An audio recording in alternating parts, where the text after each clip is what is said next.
메시지 성경 통독 제218일 오늘 말씀은 유다서 서론에서 요한계시록 1장까지입니다.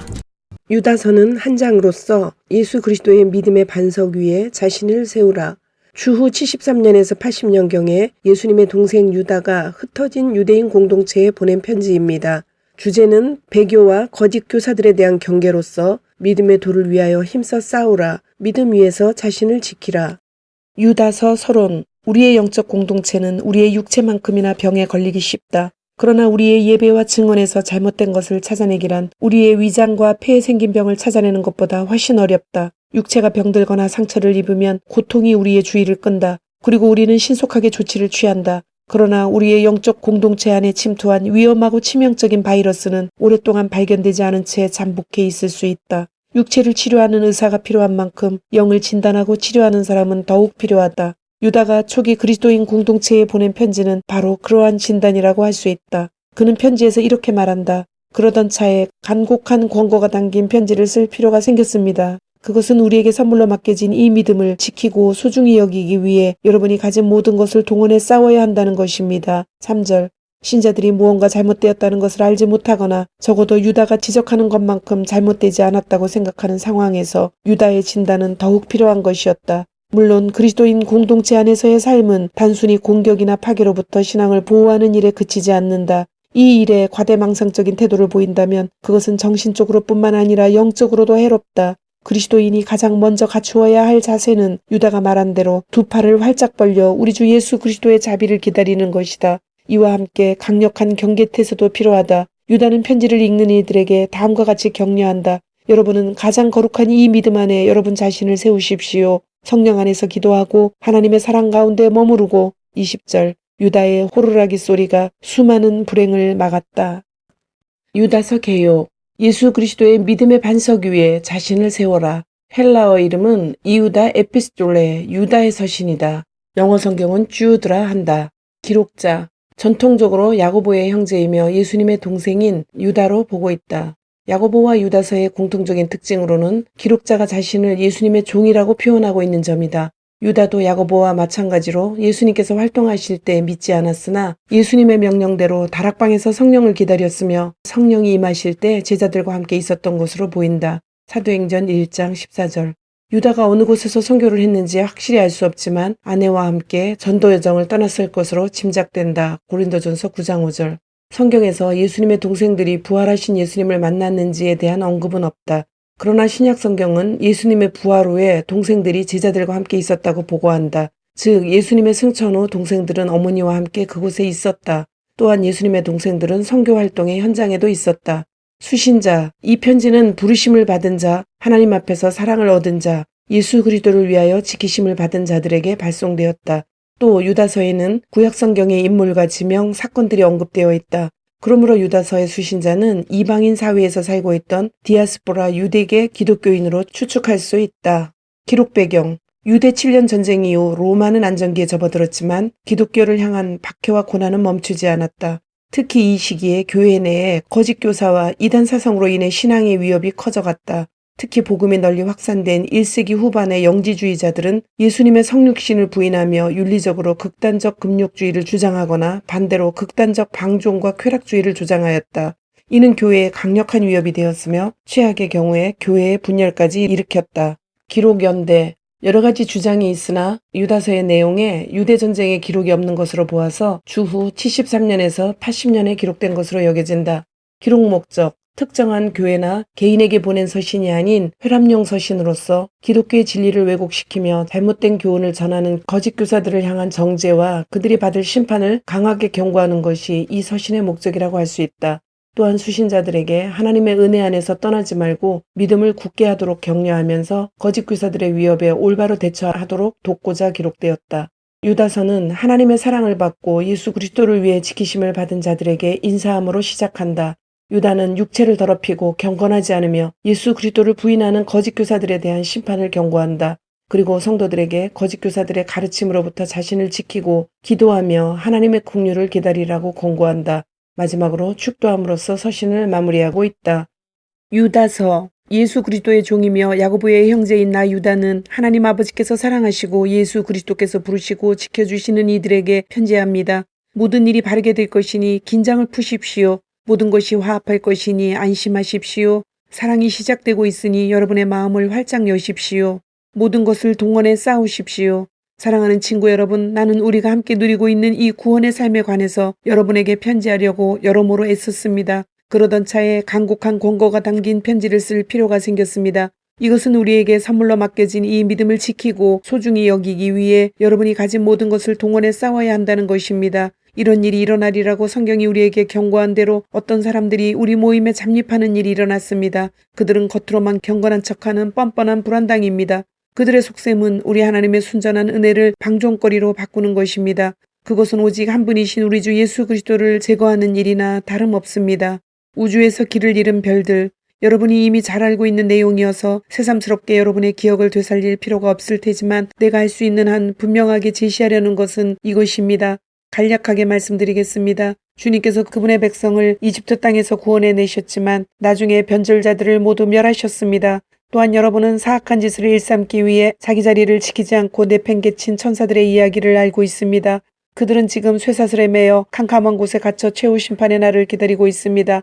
그들과 똑같이 행하다가 성적인 황폐함에 빠진 소돔과 고모라와 그 주위 도성들은 또 다른 본보기입니다. 그 도성들은 불타고 불타도 완전히 타서 없어지지 않는 형벌을 받음으로써 지금도 여전히 경고의 표지 역할을 하고 있습니다. 최근에 잠입해 들어온 이 침입자들의 프로그램도 똑같습니다. 그들은 불륜을 입삼고 법과 통치자를 거부하며 영광을 진창으로 끌어넣습니다. 미가엘 천사는 천사장이면서도 모세의 시체를 놓고 마귀와 격렬한 논쟁을 벌일 때 함부로 모독적인 저주를 퍼붓지 않고 그렇게 해서는 안 된다. 하나님께서 그들을 처리하실 것이다 하고 말했을 뿐입니다. 그러나 저 침입자들은 자기들이 이해하지 못하는 것은 무엇이든지 깔보고 조롱합니다. 그들은 자기들이 하고 싶어하는 것만 하고 짐승처럼 본능에 의지해 살다가 스스로를 파멸시키고 맙니다. 나는 그들을 생각만 해도 진저리가 납니다. 그들은 가인의 길을 따라 걸었고 탐욕 때문에 발람의 오류에 빠져들었으며 고라처럼 반역하다가 멸망당하고 말았습니다. 그들은 여러분이 함께 예배하고 식사할 때 나누는 여러분의 애찬을 망치는 사람들입니다.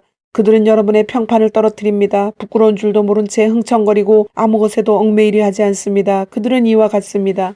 바람에 떠밀려 사라지는 연기, 잎새와 열매도 없이 죽고 또 죽어서 뿌리채 뽑힌 늦가을 나무, 수치의 거품 외에는 아무것도 남기지 못하는 바닷가 거친 파도, 우주에서 길을 잃고 짙은 어둠을 향해 가는 별들, 아담의 칠대 손에 녹은 그들을 두고 이렇게 예언했습니다. 보아라, 주님께서 수천의 거룩한 천사들과 함께 오셔서 그들 모두를 심판하실 것이다. 저마다 뻔뻔스럽게 저지른 모든 모독행위와 경건한 척하면서 불경스럽게 내뱉은 모든 더러운 말에 따라 각 사람에게 유죄 판결을 내리실 것이다. 이들은 불평과 불만을 늘어놓는 자들로서 가장 큰 빵 조각을 움켜잡으려 하고 허풍을 떨고 자기들을 출세시켜줄 말이라면 무엇이든지 짓거리입니다. 그러나 사랑하는 친구 여러분, 우리 주 예수 그리스도의 사도들이 이런 일이 일어날 것이라고 일러준 것을 기억하십시오. 마지막 때에는 이 같은 일을 더 이상 진지하게 받아들이지 않는 자들이 나타날 것입니다. 그들은 이 일들을 농담처럼 받아들이고 경건을 자기들의 변덕과 욕망으로 변질시킬 것입니다. 그들은 교회를 분열시키고 자기들만 생각하는 자들입니다. 그들에게는 아무것도 없으며 성령의 표지도 전혀 없습니다. 그러나 사랑하는 친구 여러분, 여러분은 가장 거룩한 이 믿음 안에 여러분 자신을 세우십시오. 성령 안에서 기도하고 하나님의 사랑 한가운데 머무르고 두 팔을 활짝 벌려 우리 주 예수 그리스도의 자비를 기다리십시오. 그것이야말로 영원한 생명, 참된 생명입니다. 믿음 안에서 머뭇거리는 사람들을 너그러이 대하십시오. 잘못된 길을 걷는 사람들을 찾아가십시오. 죄 지은 사람들에게 마음을 쏘되 죄는 너그럽게 대하지 마십시오. 죄 자체는 아주 나쁜 것이기 때문입니다. 여러분을 일으켜 주시고 자기 앞에 우뚝 세우셔서 여러분의 마음을 새롭고 기쁘게 해주시는 분, 오직 한 분이신 우리 하나님, 오직 한 분이신 우리 구주께 우리 주 예수 그리스도를 통해 영광과 위엄과 권능과 주권이 영원 전부터 또한 이제와 영원까지 있기를 바랍니다. 아멘. 요한계시록은 22장으로 되어 있으며 하나님 나라의 완성, 주후 95년에서 96년경에 사도 요한이 반모섬 유배 중에 기록하였습니다. 세 개의 큰 주제로 나눌 수 있는데 1장 1절부터 8절까지는 서원으로 메시아 예수의 계시의 편지, 두 번째는 1장 9절부터 22장 5절까지 요한의 증언으로 예수 그리스도의 계시 내용입니다. 세 개의 환상으로 되어 있는데 1환상은 예수 그리스도의 모습과 7교회에 보낸 편지, 2환상은 7심판 시리즈로 7인심판, 7나팔심판, 7대접심판, 제3환상은 새하늘과 새 땅, 새 예루살렘, 세 번째는 22장 6절부터 21절까지 마지막 말씀으로 마라나타 주 예수여 어서 오시옵소서.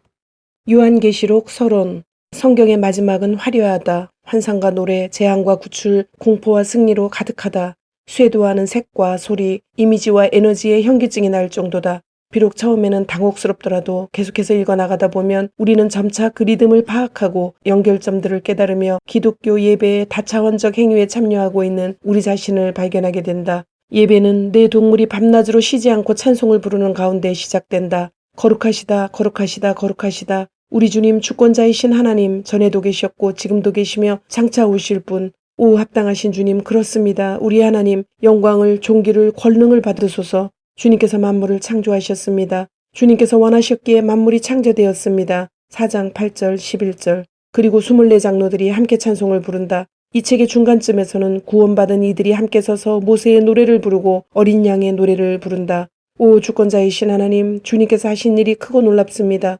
모든 민족의 왕이시며 주님의 길은 의롭고 참되십니다. 하나님, 누가 주님을 두려워하지 않을 수 있습니까? 누가 주님의 이름에 영광을 돌리지 않을 수 있습니까? 주님, 오직 주님만 홀로 거룩하시니 모든 민족이 와서 주님께 경배합니다. 그들이 주님의 심판이 옳음을 알기 때문입니다. 15장 3절 4절. 1세기 후반 목회자였던 반모섬의 요한은 예배에 마음을 둔 사람으로 그의 최고 관심은 예배였다.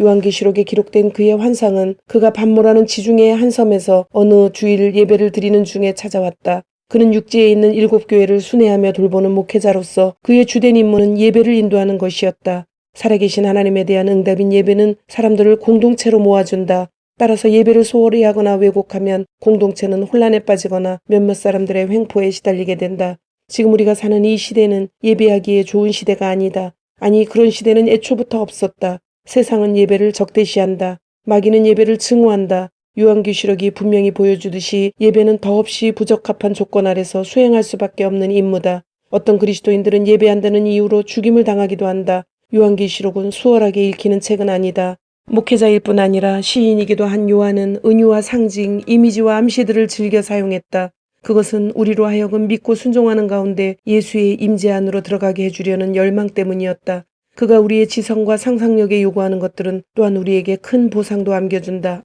요한과 버시대와 함께 예배드릴 때 우리의 예배는 분명 전보다 더 긴박하고 기쁨 가득한 예배가 될 것이기 때문이다. 우리 하나님을 찬양하여라. 그분의 모든 종들아. 그분을 두려워하는 너희 크고 작은 모든 사람들아. 19장 5절. 아멘. 요한계시록 개요. 하나님 나라의 완성. 헬라어 성경은 아포칼로프시스 이요한이라고 하며 요한의 계시록이라는 의미이다. 영어로는 레벨레이션이라고 한다. 기록자. 기록자는 세베대의 아들이며 사도 야고보의 형제인 요한이며 그 이름의 의미는 여호와께서는 은혜로우시다라는 의미이다. 또한 요한복음, 요한 1, 2, 3서, 요한계시록의 기록자이기도 하다. 12제자들 가운데 베드로, 야고보와 함께 대표적인 인물이다. 요한은 예수의 공생의 가운데 가장 중요한 장면에 등장한다. 본래 과격한 성격으로 우레의 아들이라는 뜻인 보아너게로 불렸으나 후에는 요한복음 및 그 서신 등에서 사랑의 사도라고도 불렸다. 본문에 기록자 자신이 요한이라고 5번이나 밝히고 있다. 기록 배경. 극심한 재난과 함께 시작된 도미티아누스 황제의 통치 기간에 도미티아누스는 자기 자신을 신격화하였으며 주후 83년에 어린 아들이 죽자 그 아들을 신으로 선포하고 아들의 어머니를 여신으로 삼았다. 이 같은 신격화와 로마 황제 숭배가 그리스도를 박해하는 배경에서 요한계시록이 기록된다. 도미티아누스는 베스파시아누스의 아들로서 주후 81년에 실권을 잡는다. 화산 폭발과 지진 등 재난이 계속되었음에도 불구하고 황제에 등극한 도미티아누스는 자기 도취에 빠져 로마 백성들에게 황제 숭배를 강요하였다. 로마의 역사가들은 도미티아누스 치하에서 행해졌던 교회의 박해를 기록하지 않았지만 실제적으로 그는 자기를 숭배하지 않고 유대 풍습을 받아들이며 그에게 반역을 꾀했다는 이유로 그리스도교 신자들을 사형에 처하였다. 이처럼 그는 황제를 숭배하지 않고 유대인의 성경을 받아들이거나 그리스도교의 예수를 전하는 자들을 잡아들여 사형에 처하거나 유배지로 보냈다. 도미티아누스 황제는 주후 93년에 이르러서 유대인을 넘어 자신을 반대하는 모든 세력에까지 박해를 가했다. 그래서 이때를 도미티아누스 황제의 공포정치 기간이라고 부른다. 공포정치는 도미티아누스 황제가 암살당하는 주후 96년까지 이어졌다. 사도 요한은 공포정치 기간에 체포되어 재판을 받았고 반모섬에 유배되었다. 그리고 그곳에서 아시아의 7교회에게 편지를 기록하였다. 기록연대 요한계시록은 그리스도를 향한 로마의 박해가 심해지고 있을 때 기록되었다. 2세기의 교부들은 계시록이 도미티아누스 황제가 통치하는 후대에 기록되었다고 증거한다. 요한계시록의 내용은 아시아의 교회들이 성숙기를 지나 쇠퇴기에 들어설 만큼 충분한 세월이 지났음을 보여준다. 요한이 언제 반모섬에서 풀려났는지는 알 수 없으나 도미티아누스 황제의 재위기 이후에 에베소로 돌아가도록 허락을 받았을 것으로 추측된다. 요한이 풀려나기 전인 주후 95년에서 96년경에 반모섬에서 기록되었다고 본다. 기록 목적 요한계시록은 기록 당시의 상황에서도 알 수 있듯이 로마 제국의 박해로 아문이 드리워진 교회들에게 보내진 서신이다. 로마 정부의 억압과 박해는 교회의 생존에 계속적인 위협이 되어졌다. 그 당시 교회에는 자신의 미래의 불확실성이 팽배했던 이유로 그리스도인들에게는 격려와 경고가 필요했다. 즉 그들에게 절망으로 포기하기 쉬운 믿음을 지켜주는 격려와 외적인 박해와 내적인 배교의 위험의 경고가 필요했던 시기이다. 이 점은 요한계시록의 내용 속에 명확하게 혹은 상징적으로 나타나 있다. 특히 교회들을 향한 격려는 자신들의 적을 심판하고 교회를 위험으로부터 구출해내며 하나님의 나라를 이루시기 위한 그리스도의 재림에 초점을 두었다.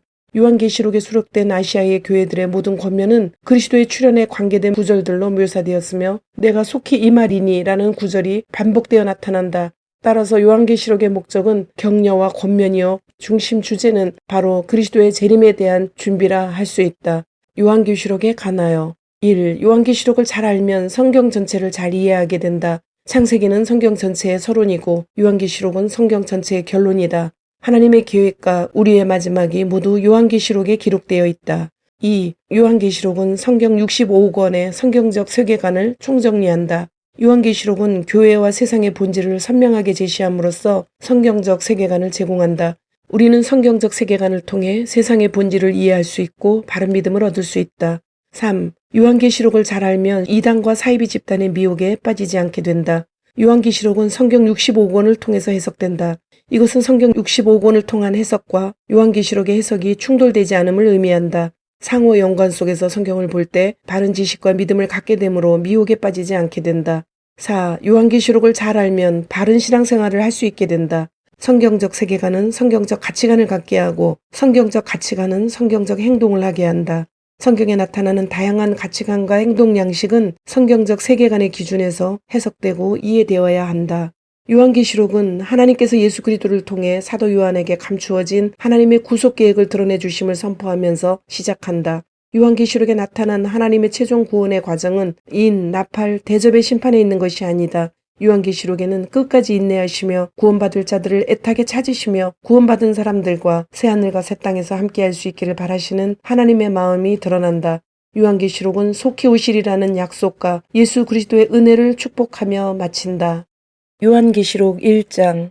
이 책은 메시아 예수의 계시입니다. 하나님께서는 앞으로 일어날 일을 그분의 종들에게 분명히 보여주시려고 이 계시를 주셨습니다. 그분은 천사를 통해 이를 공포하셨고 자신의 종 요한에게 전해주셨습니다. 그리고 요한은 자신이 본 모든 것을 말했습니다. 하나님의 말씀 곧 예수 그리스도의 증언을.